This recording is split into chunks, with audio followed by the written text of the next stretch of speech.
On आपण finally दादरला आलो शिवाजी पार्कच्या इथं आणि कोहिनूर बिल्डिंग आहे ना त्या इथे पार्किंग केली आपण आणि मग तिथून आपण जाणार शिवाजी पार्कला नाही तर मग त्याच्या आधी कुठेतरी फिरायला जाऊ बघत राहा.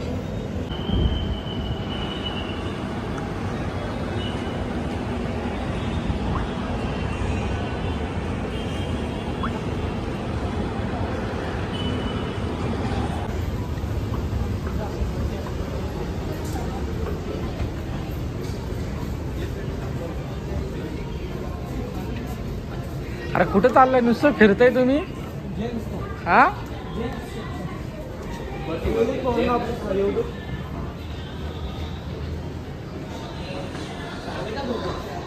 हा नाले ते मॉलला नाही आलो आणि दाराची शॉपिंग सुरू आलो कशासाठी आणि हे शॉपिंग करतात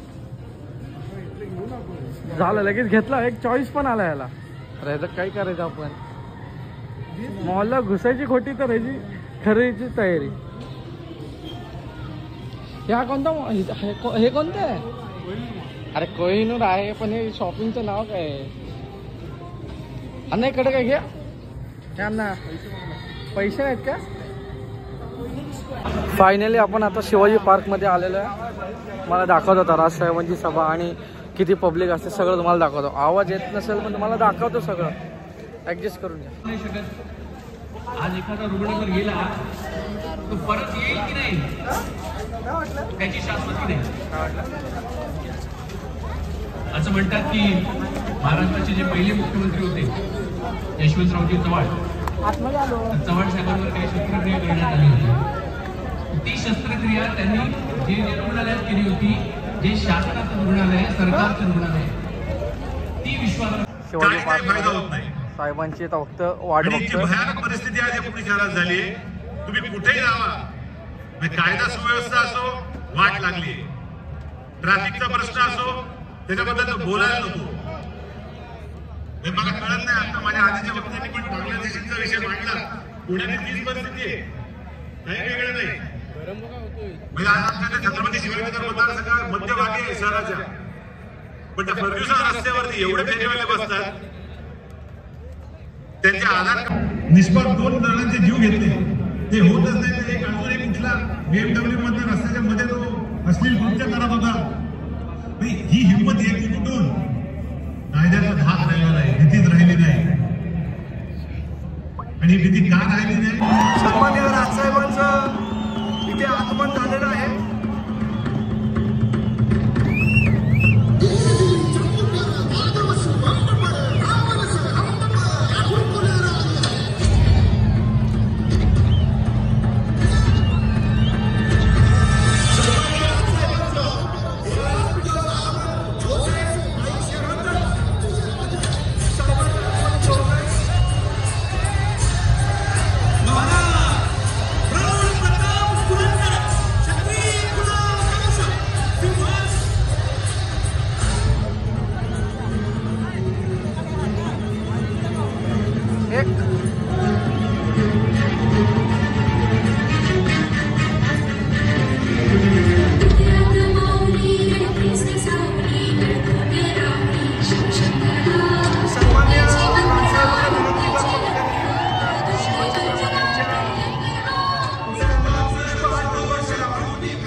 जमलेल्या माझ्या सर्व तमाम हिंदू बांधवांनो, भगिनींनो आणि मातांनो,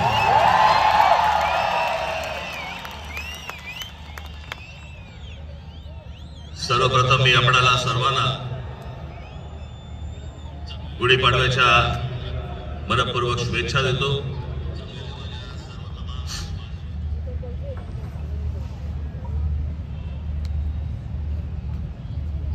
हा म्हणे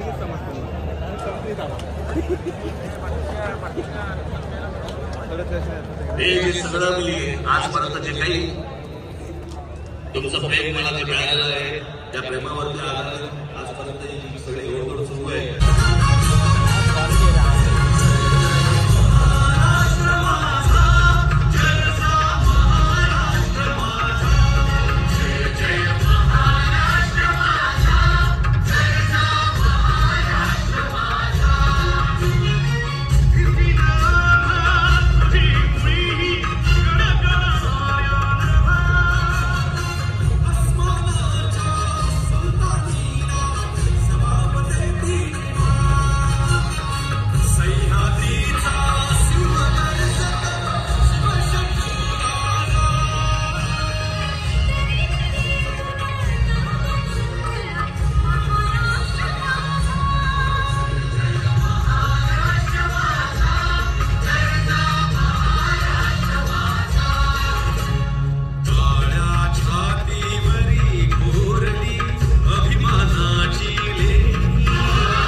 तर भावांनो, आता सभा संपलेली आहे राजसाहेबांची. तर आता मी जातोय घरी. मज्जा आली भाषण ऐकायला. पूर्ण काही दाखवता आलं नाही कारण की साहेब खूप वेळ बोलले ना, त्यामुळे आता घरी निघालो. सगळे कार्यकर्ते पण निघाले, तुम्हाला दाखवतो.